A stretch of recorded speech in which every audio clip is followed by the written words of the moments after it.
los pastores huelen a cebón. Dicen que los pastores huelen a cebón. Pastorcito es mi novio, huele a romero, quítate. Pinilla del Valle está situada en el valle alto del Lozoya, donde abundan el agua, los frescos pastos y los extensos bosques que mantenían un buen número de cabezas de ganado, tanto ovino como vacuno. En la actualidad, los rebaños de ovejas prácticamente han desaparecido de nuestro valle. Dicen que los pastores matan ovejas. Dicen que los pastores matan ovejas. También los labradores rompen las rejas. Quítate, niña. Con esta abundancia de alimento, los pastores de estos pueblos no tenían necesidad de hacer la trashumancia, pero otros rebaños sí venían a este valle en busca de los frescos pastos del verano. Aquí las ovejas estaban aquí constantemente en el pueblo, de invierno y verano. De por aquí, de este valle, no me recuerdo de nadie quien hiciera transhumancia. Lo he visto por aquí pasar, porque pasaban por aquí, por la plaza pasaban. La transhumancia aquí no se ha hecho nunca.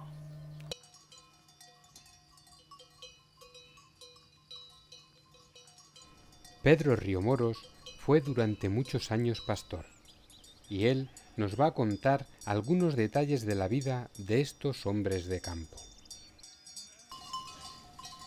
Si en una familia no había suficientes miembros para encargarse del rebaño, o este era muy numeroso, se solían contratar pastores, principalmente de Segovia y en algún caso de Ávila. 5 o 6 pastores habrán estado en mi casa, en lo que yo me recuerde, porque nosotros no podíamos estar con ellas. Nosotros éramos pequeños y no podíamos estar. Mi padre pues tenía que atender aquí lo de la labor y las vacas que había, y etcétera. Empecé pues de los 12 años ya iba a dar paniza por ahí. Tenía pantalón corto y se quedaban las rodillas todas coloradas, se ponían más coloradas del frío que para qué. El pantalón largo, me parece que empecé a los 14 años a tener pantalón largo, que antes siempre era pantalón corto. Íbamos al colegio y todo con pantalón corto. Entonces no existía largo. Lo primero, que no había dinero para comprarle. La paniza pues es el centeno cuando tiene 4 dedos o así de nacidos. Los jóvenes pastores empezaban a cuidar del rebaño en la paniza. La paniza consistía en meter a las ovejas paridas en los sembrados de centeno. El centeno se sembraba entre el 15 y el 30 de septiembre, y sobre los santos los pastores metían las ovejas para que se comiesen el centeno ya crecido. De esta forma, al tener que brotar de nuevo el cereal, se retrasaba su recogida, evitando que las heladas de este frío valle lo echasen a perder. Y luego a los 15, pues ya iba yo solo con ellas, a los 15 o los 16. Cuando el joven pastor cumplía los 16 o 17 años, ya se encargaba del rebaño entero. En primavera, el rebaño estaba completo, machos y hembras, y solo era necesario un pastor para controlar el rebaño. En invierno, se separaban los machos y las hembras, por lo que se necesitaban 2 pastores. El número de cabezas de cada rebaño era distinto. Pues en casa teníamos, entre mis tíos y nosotros, pues teníamos de primavera unas 400 o por ahí. Salían 400 ovejas. El trabajo de pastor era a tiempo completo. Por el día, por la noche, entre semana o en festivo, tenía que estar pendiente de su rebaño. Pues el pastor tiene que estar constantemente con ellas, para que no. Entonces había bastantes sembrados, para que no se fueran a los sembrados, para que la zorra no se las comiera, porque había mucha zorra, y para que no se las comiera. Y había que tener cuidado y que no se juntaran con otras, que había otros rebaños también, que no se juntaran, cada uno teníamos el nuestro. Y entonces pues había que estar muy al tanto de ello. Entonces había que dormir con ellas y todo. O sea que era la vida del pastor.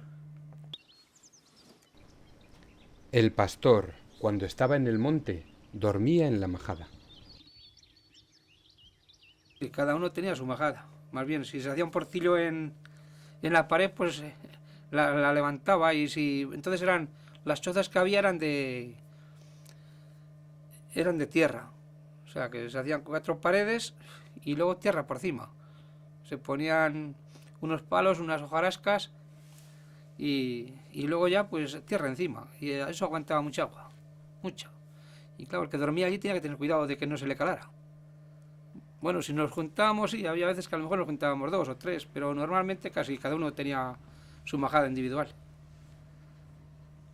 O sea que no, nos juntábamos para dormir pocas veces. En primavera y otoño, el rebaño se metía en huertas y fincas de labor, con el fin de aportar abono de forma natural al terreno. Y eso era buenísimo para que produciera patatas, judías y todo eso, era buenísimo. Se estercolaban las tierras y eso, las que estaban de centeno, de trigo.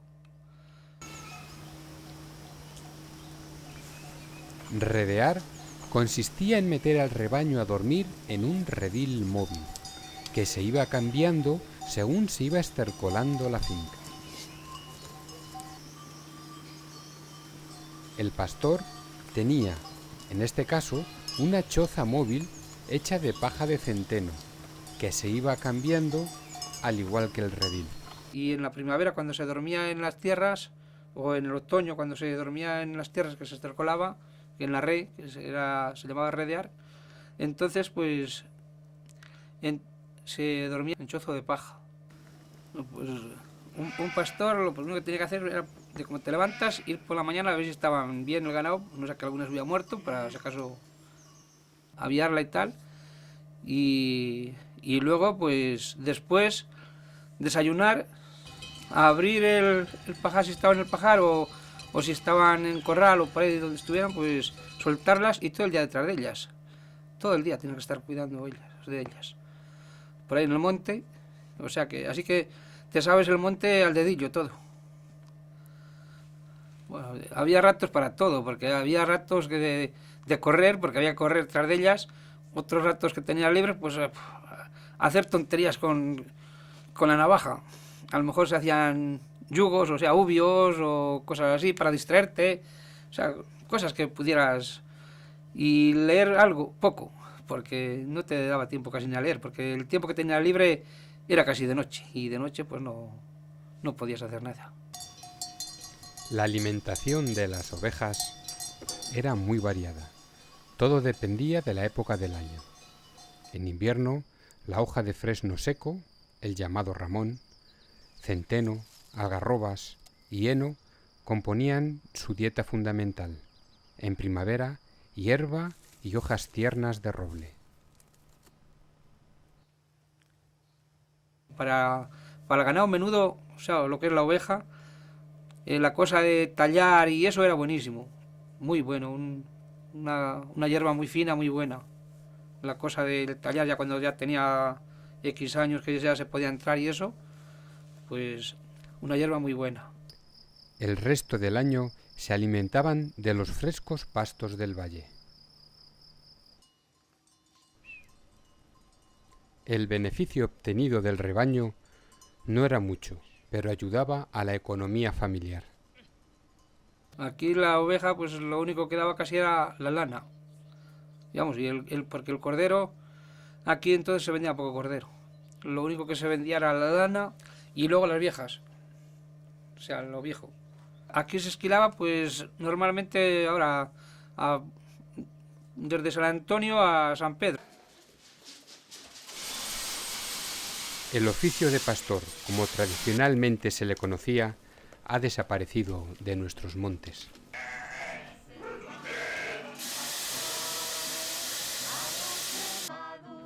El trabajo de pastor, nada más hay que ver que nadie le quiere. Así que no creo que sea muy bueno. Porque si hace frío tienes que aguantar el frío, si hace sol tienes que aguantar el sol, si hace lluvia tienes que aguantar la lluvia, tienes que aguantar todo y encima estar todo el día solo. O sea que es muy duro, muy esclavo, muy esclavo.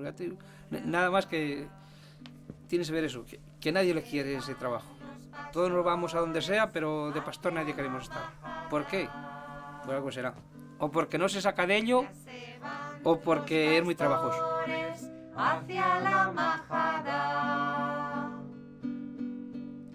ya se queda la sierra triste y callada, ya se queda la sierra triste y callada.